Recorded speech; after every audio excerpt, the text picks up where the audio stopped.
Hola, yo soy Leslie y en esta ocasión mi equipo y yo les vamos a presentar nuestra práctica número 2, la cual nos habla sobre el teorema de Bernoulli y el teorema de Torricelli. Nuestro equipo se ha conformado por Ángel, Jesús, José, Edwin y su servidora Leslie. Comenzaré hablándoles sobre el teorema de Bernoulli, quien lo enunció el físico Daniel Bernoulli, quien al estudiar los comportamientos de los líquidos descubrió que la presión de un líquido que fluye por una tubería es baja si la magnitud de su velocidad es alta, y por el contrario es alta si la magnitud de su velocidad es baja. Por lo tanto, la ley de la conservación de la energía también se cumple cuando los líquidos están en movimiento. El teorema dice lo siguiente: en un líquido ideal cuyo flujo es estacionario, la suma de las energías cinética, potencial y de presión que tiene el líquido en un punto es igual a la suma de estas energías en otro punto cualquiera. Es decir, la suma de todas las energías va a ser igual a la suma de estas mismas energías aunque esté en otro punto de esta tubería. El líquido tiene tanto en su punto 1 como en su punto 2 tres tipos de energía, que serían la energía cinética, la energía potencial y la energía de presión. La fórmula para la energía cinética sería igual a 1/2 por la masa por la velocidad al cuadrado. Para la energía potencial, debido a la altura del líquido, su fórmula sería masa por gravedad por altura. Y la fórmula para la energía de presión sería presión, que esta se representa en newton sobre metros cuadrados, entre la masa del líquido, que se representa en kilogramos, sobre la densidad del líquido, que se representaría en kilogramos por metros cuadrados. Así, de acuerdo con el teorema de Bernoulli, la suma de las energías cinética, potencial y de presión en el punto 1 es igual a la suma de estas mismas energías en el punto 2. Por lo tanto, la fórmula quedaría como se ve en la imagen, que sería energía cinética 1 más energía de presión 1 más energía potencial 1 va a ser igual a la energía cinética 2 más la energía de presión 2 más la energía potencial 2. El número 1 en la primera parte de la fórmula representa el punto 1 de esta tubería, y en la parte número 2, donde está ese número, representa el punto número 2. Ahora, al sustituir dichas energías por sus respectivas expresiones, vamos a tener 1/2 por la masa por la velocidad al cuadrado número 1 más masa por gravedad por altura número 1 más presión número 1 por la masa sobre la densidad número 1, que va a ser igual a 1/2 por la masa por la velocidad al cuadrado número 2 más la masa por gravedad por altura número 2 más la presión número 2 por la masa sobre la densidad número 2. Si dividimos la expresión anterior entre la masa, se va a obtener una ecuación correspondiente al teorema de Bernoulli para expresar la energía por unidad de masa, que sería la que se ve en la imagen. Aunque el teorema de Bernoulli parte de la consideración de que el líquido es ideal, por lo cual no se desprecian las pérdidas de energía causadas por la viscosidad de todo líquido en movimiento, su ecuación nos permite resolver con facilidad muchos problemas sin incurrir en errores graves por desperdiciar esas pérdidas de energía, pues resultan insignificantes comparadas con las otras energías. Mi nombre es Edwin José Castro Ramírez y yo les voy a hablar sobre las aplicaciones del tema de Bernoulli. El descubrimiento de Bernoulli, que nos dice que a medida que es mayor la magnitud de la velocidad de un fluido, menor es su presión y viceversa. Esto ha permitido al hombre encontrarle varias aplicaciones prácticas. Como primer ejemplo tenemos el teorema de Torricelli, que este nos ayuda a conocer la magnitud de velocidad de salida de un líquido a través de un orificio en un recipiente. Para calcular la magnitud de velocidad de salida de un líquido a través de un orificio se ocupará la siguiente fórmula. Hola, mi nombre es José Eduardo Castro Salinas y hoy me tocó hacer el experimento del físico Torricelli y a continuación se los explicaré. A continuación vamos a proceder a llenar la botella.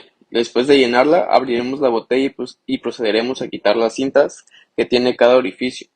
Y podemos ver que sale un flujo de agua que pasa a través de los orificios. La gravedad es una de las fuerzas verticales que actúa sobre el líquido, lo que hace que se genere un caudal o flujo que se le conoce como la cantidad de volumen que sale de un líquido, en este caso es el agua, en un tiempo determinado o también conocido como el área por la velocidad.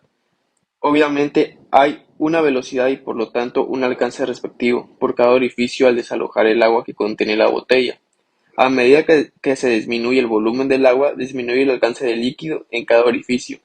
Y el último orificio en donde la columna de agua es mayor, su velocidad también lo es, y por ende, ese caudal tiene un alcance mayor a la comparación de los demás.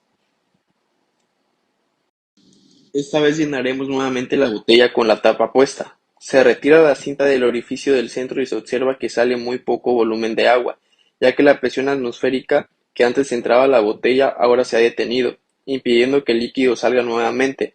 Ahora sí se destapa la botella, se genera enseguida la continuidad del desalojo del líquido gracias a la gravedad y la presión atmosférica.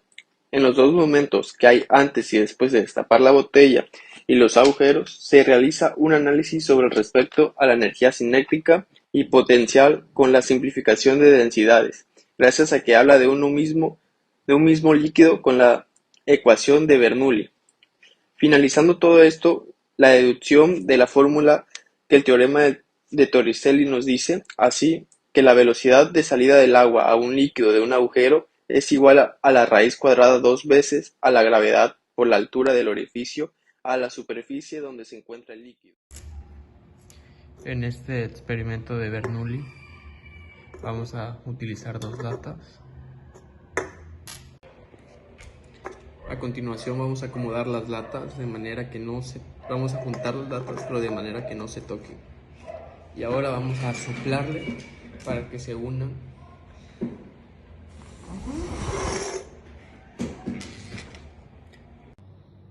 Lo que sucede con las latas lo tenemos aquí en este esquema. Al principio tenemos las dos latas separadas y si miramos la presión es igual a la que ejerce el aire tanto por un lado como desde el interior de las latas.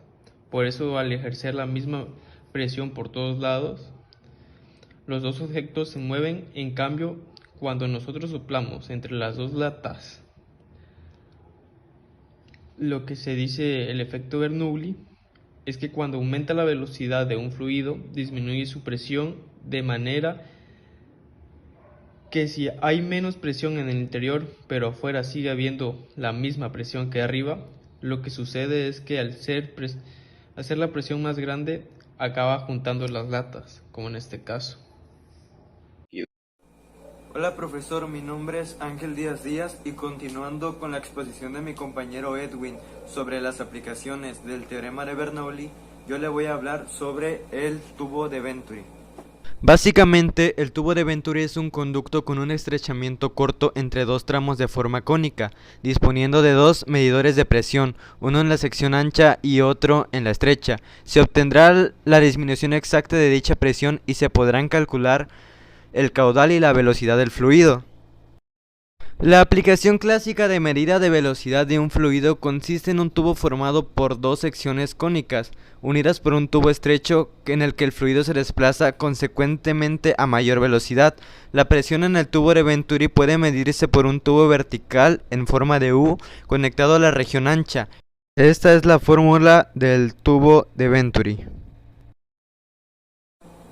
En conclusión, el tubo de Venturi es un dispositivo diseñado para medir la velocidad de un fluido en el interior de un conducto.